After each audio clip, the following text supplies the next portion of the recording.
ហើយយ៉ាងណាជឿជាស្រកកៅជីវាមេត្តាប្រាប់បង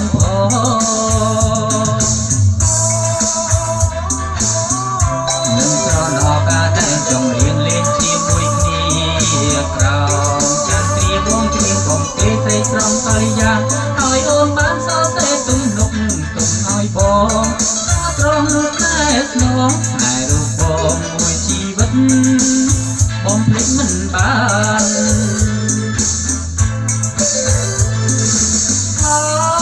កុំពូស្នេហ៍បងអើយពេលនេះត្រានត្រើយយ៉ាងណារមាទេស្រស់ស្រីក៏នេះថាមេត្តាប្រាប់បង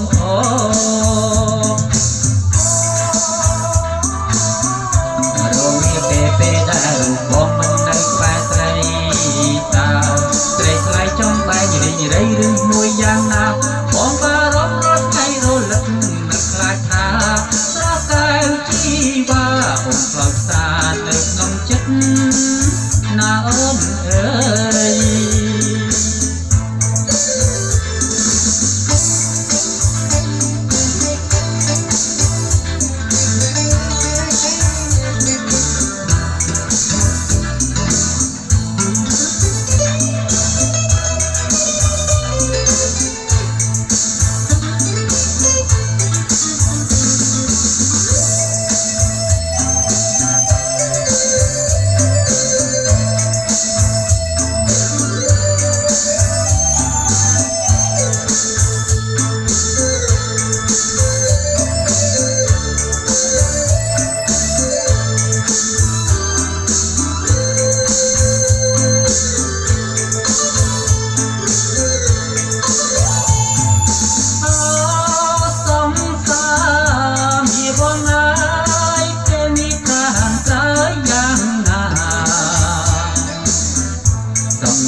ជីវា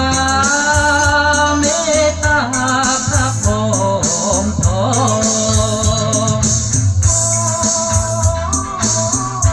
ាពេលនេះអូនហើយអូនសុខសប្បាយឬមួយយ៉ាងណាសូមជីវាដឹងតាមវាតាឲ្យដឹងចំឡើយបងបារម្ភតាមត្រើយអត់ហើយទេរត់នឹកកើនទ្វេអារ័យស្នេហ៍ជាប់ក្នុងចិត្ត